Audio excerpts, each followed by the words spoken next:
T3Live.com. Welcome to today's recap and look ahead. So it was a pretty quiet day, definitely another specific day. We keep talking all week long how the trade is very specific.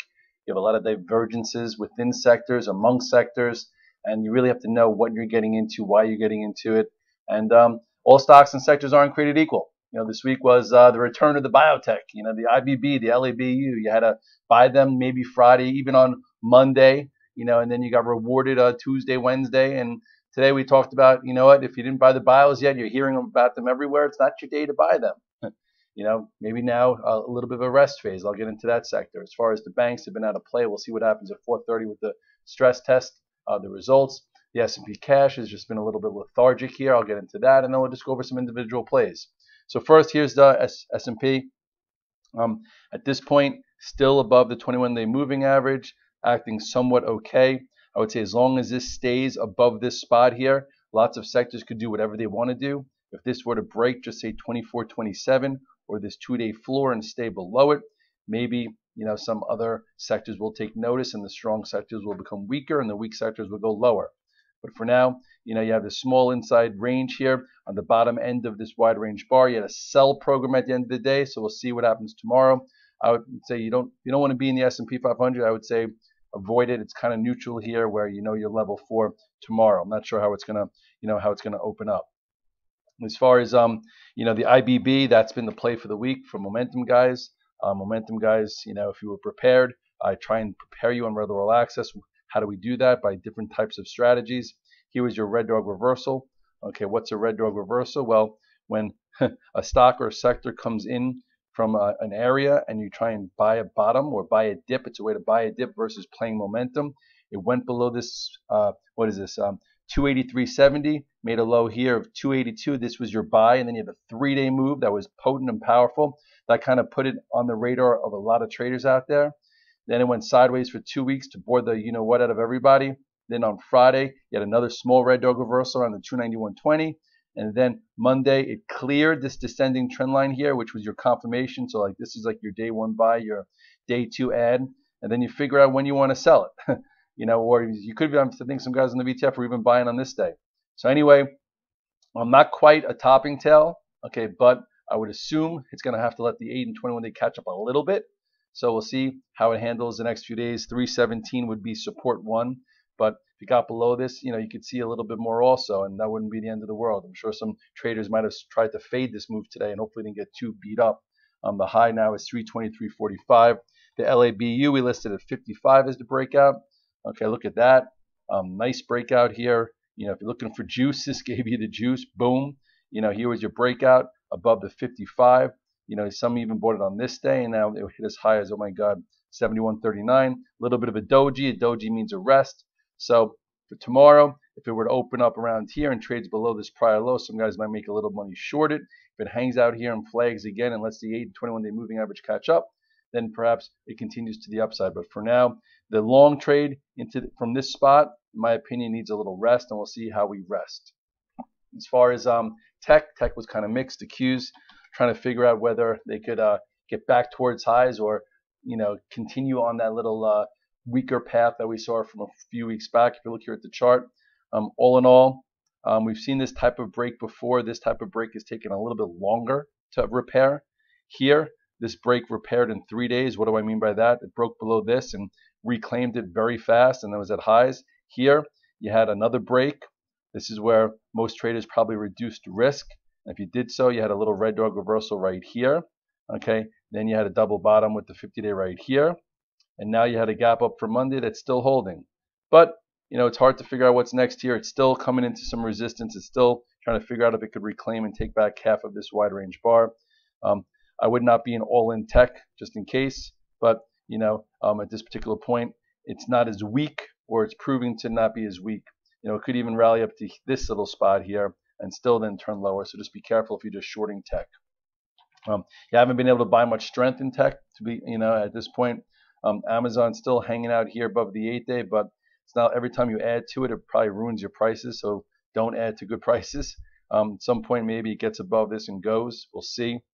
Google's still controlled by that little spot that we showed you this morning. What do I mean by that? I mean that this little spot right here, which used to be support, has turned into resistance. So this is a bit of a rubber match spot. If you're inadverse to gap, it's a little bit easier than adding on to strength. This gap has been protected, so we'll see how much longer we could stay here and then maybe go to the upside. That would be good for the active bulls. If we started to take this out, that would not be good. So we'll see what happens here next. No need to be so big there either. Neff looks pretty similar. Has this, really tight pattern here. What do I mean by a tight pattern? Well, first of all, it broke its ascending channel here, and then give you a red dog reversal here. Went through this prior low, got people out, came back up, and that was your buy point, and you could have put your stop there and still in it. Or you're looking for a day trade. Day trade would be if it breaks above this resistance, squeezes some shorts, and maybe you get that kind of trade. Back in the day, this used to be a bear flag. It used to have the flag, the pole, the flag, and it would continue down. Lately, this type of move down gets a lot of people out, and then it just retraces back up. For that to happen, it's got to get above this spot, and if it's going to continue lower, the bears got to put up their stand there. So we shall see. Tesla, the bears have not put up any kind of stand whatsoever. Just so you could see, how and why this was different. Well, this not only went to only the 8-day, while other stocks went to the 21 and the 50-day. Within 2 days, it took back half of that wide range bar, negating the power there. So that's why you had a 3-day move. And recently, it just held the 8-day again, holding above all the moving averages, which is very bullish, not bearish. And now we'll see if it can continue to all-time highs. If you've been buying the 8-day moving average, congratulations. We listed this as a great trade here to buy, and then the add above the highs here, and now guys are just maneuvering it based on their whole process. But all in all, you do not look to short stocks above the 8 and 21-day moving average. You look to buy them with a plan. The video, let's see what you did today. NVDA, hanging out there.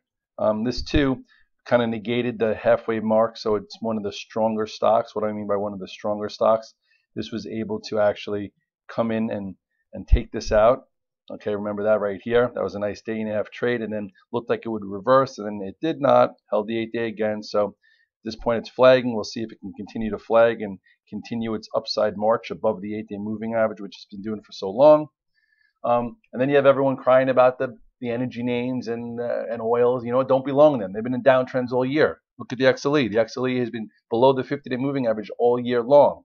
Okay, so I know you could try it at times, and I've tried it at times, but ultimately the trend is your friend, and that phrase came up for a reason. Look at the 50-day moving average. Rejected this entire time. Now down here, though, you got to be a little careful, because every time, I didn't draw this correctly, it's come into, this lower area, it tries to bounce. So this is not your spot to press, because everyone's so negative on, the energy names right now. That's usually when you try and get a little bit of a bounce, but we shall see. Tomorrow, we'll see what happens with the XLF. Basically, it's coming into a crucial area ahead of the, the stress test. It broke this spot, so most momentum traders got out like me. Now you'll see whether or not, this area holds, but it'll probably be some kind of gap one way or another. If the stress tests are great, maybe they announce some buybacks, a dividend that could help. It came in basically because of the flattening yield curve, and banks don't like flattening yield curves. So in conclusion, you've had this rotation among sectors. The stronger sectors are above the 8 and 21-day. That's where you've had breakouts. That's where you've had 52-week highs, and that's what active bullish type traders like me try and gravitate towards. If you're a bear and you're looking for the next big down move, look for stocks below the 8 and 21-day moving average, because maybe they'll get below the 50 and then the 200, and then you can lean on them.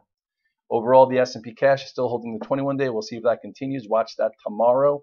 High beta tech is been a little wishy-washy. Some have broken that 50% retracement to the upside to squeeze. Some have not. And we'll continue to keep taking trades on both sides. Apple did try to get a little bit more relevant today. It's still, on the weaker side. It'll be interesting to see what is next here. It broke this pennant to the downside.